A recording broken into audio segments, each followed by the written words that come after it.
Hey, what's up guys? Check this out. So today I'm going to show you how you can calculate a cash offer on a property and how you can do it really quickly by working through my calculator.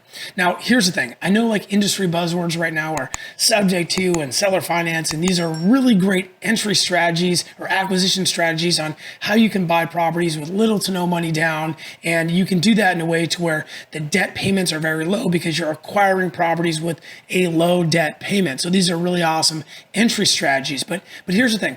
When you're talking to people every single day about acquiring their property, not all of them are going to be open to creative finance. Okay, so we're not lead wasters. In these scenarios, we're always putting numbers out in front of everybody no matter what. And usually, even when I'm doing a creative deal and I'm giving a creative offer, I'm giving a cash offer. And the same goes from when I'm giving a cash offer. When I give a cash offer, I'm also giving a creative offer, even if they don't want one, because I don't care. I want to put the numbers in front of them just so they can see what they would potentially look like. So here's what I'm gonna do. I'm gonna go through my calculator. I've got a deal that I was analyzing earlier this week or last week actually, and I'm gonna show you how I calculated the numbers and got to my cash offer. So here's the thing. If you are struggling to get your first deal, every single morning, Monday through Friday, I meet with between 4 and 5 new wholesalers. I do a Google Meet with them. I talk to them about how they could potentially do some deals. I give them some advice on how we can work together and do deals together, because I want to do deals with other wholesalers. I'm looking to squat up with you guys. So first link in the description is going to get you to my calendar. I only open it for like the current week, because if I book it out longer, what happens is people start flaking. It's really stinking lame. But I'd love to hang out with you and love to talk to you and see how we can do some business together.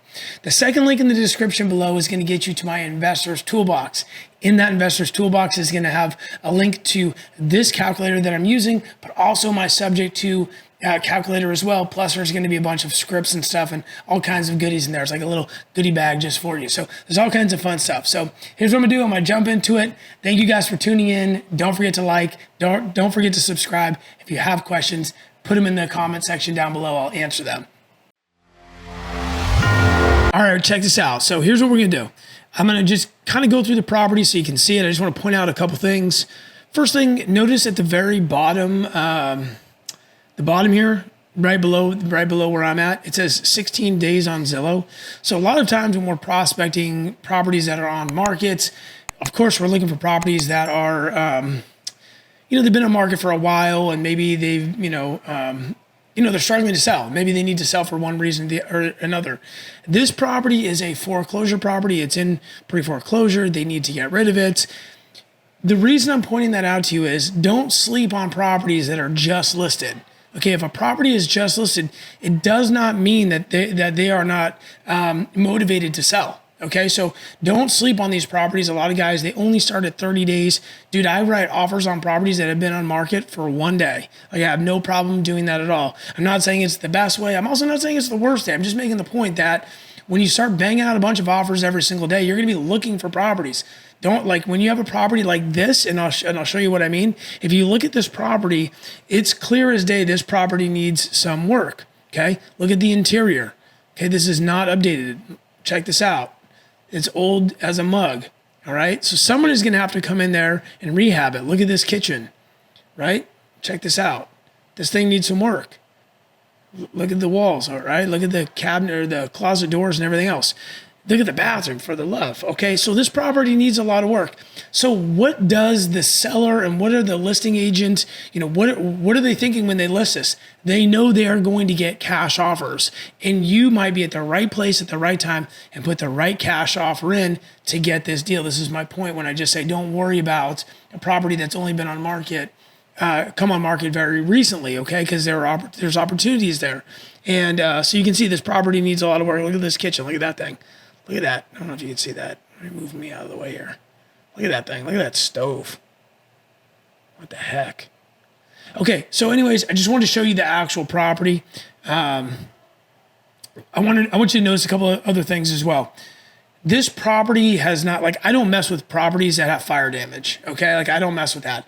The properties that I'm looking for and the properties that, basically everybody that I work with is looking for, these properties are like a 5, 6, or 7 out of 10. Sometimes 4, but when the property when it needs a ton of work, you're going to get a lot more resistance from people who want to come in and do all that work. Imagine if you were the contractor. Say you're a contractor, but you flip properties. Like, what would you rather work on? A property that's been halfway burnt to the ground, and let's say you make, for lack of a better example, $10,000 on that property, but you got to worry about all the noise and all of the stuff that goes on with a fire damaged property. Or would you rather work on a property that just needs some lipstick rehab, and maybe you don't make 10 grand, but maybe you make 9 grand, or maybe you do make 10 grand. Like, you would want to do the less risky of the two. So a lot of times people don't want to mess with those fire damaged properties. I don't even look at them. They're not even something that I want to mess with. That being said, I have put them under contract. So anyways, okay, so check this out. So you see this property needs, this is just a little bit of work. I mean, it definitely needs work. Okay, so this is a great opportunity for us. All right, so now I'm going to jump into how we actually calculate the offer we would write on this property so we can make money, and so our flipper partners or people who are going to flip the property so they can make money as well.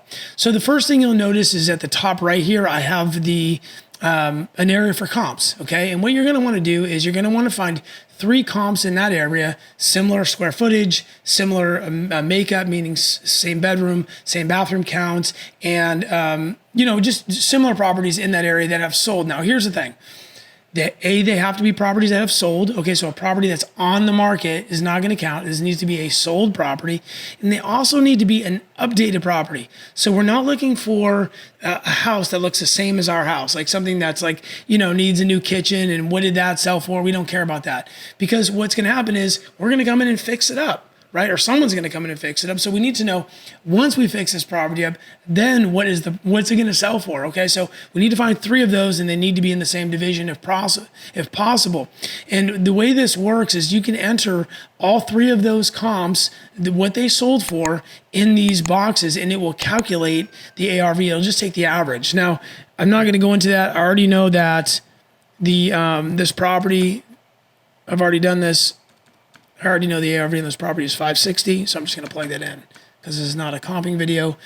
But that's what we're going to put in there. So it automatically calculates that ARV for us. All right. The other thing we need to do is above the ARV is we need to put in the square footage of the property, and the reason is because when we're doing rehab on a property, it's calculated on a square footage basis. So when we start punching numbers in, we need to know the square footage. This property is 1,650 square feet. Oops, screwed that up. I'm going to change this real quick. Square foot. Okay, there we go. So this box here, this transaction percentage box, what does this mean? Well, this means that, let me back up actually a little bit. I'm not going to explain it. Well, I do it that way. When you sell a house, it costs money to do it. So when I list my property, I have to hire a listing agent, and they need to make money. So how did they get paid? Well, they get paid on the out of a portion of the proceeds, and usually their commission is going to be 3% of the sale price. In addition, I need to incentivize a buyer's agent to bring buyers to my property, and so they're going to work off commission too, and that's also usually 3%. So right off the top, generally speaking, it's going to cost 6% just to sell the house. On top of that, there's going to be closing costs I'm responsible for. Usually that's about 2%. So the total cost to sell a property is going to be around 8%. That can go up, that can go down, but we need to use a baseline number, and the baseline number that I use is 8%. So that means that when we sell the property for $560,000 and we calculate 62% as a actual transaction amount, the cost to sell is going to be right around $45,000. You see this number here, $44,800. So that's what's going out for fees to sell the property. Okay. So the next thing we need to look at is our investor ROI. Investor comes in, they buy the property, they're going to want to make some money, and usually that's going to be between 12 and 15% of what the property sells for. That's going to be the amount of money that they want to put in their pocket. For working the project. Okay, so we calculate the number. We put 15% or 12%. I like to use 15% actually, and that means that whoever comes in to flip this property is going to make $84,000. Okay, now keep in mind, out of that $84,000, they're going to have holding costs and other expenses as well. Okay, so this is not just like net to their pocket.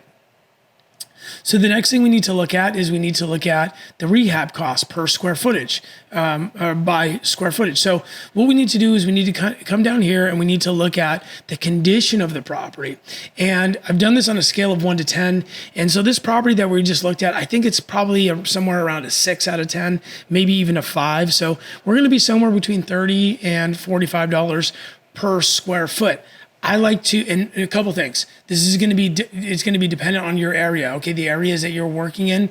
For if you're doing a rehab project in Southern California, it's not going to be $45 a square foot. It's going to be way more. Okay, but so you need to get familiar with those areas. Definitely talk to somebody who is in the business, who can give you some sort of idea of what it might potentially cost to rehab properties at these different levels specific to your area. This is going to help you really zero in, and this is how you get experience, right? You do it, you kind of screw it up. You might get it right, you might get it wrong, but just starting to do is going to say like, okay, well, what does it cost? I'm in Cleveland, Ohio. What does it cost in Cleveland, Ohio to rehab a property that's like a 5 out of 10? Doesn't have structural damage, but maybe the walls need a ton of work. Maybe there's just some framing. Maybe I don't know, just all of the things. It's gonna allow you to ask those questions to yourself and then go to somebody who's in that space who can give you the answer so you can get really stinking good at this. You gotta start somewhere though.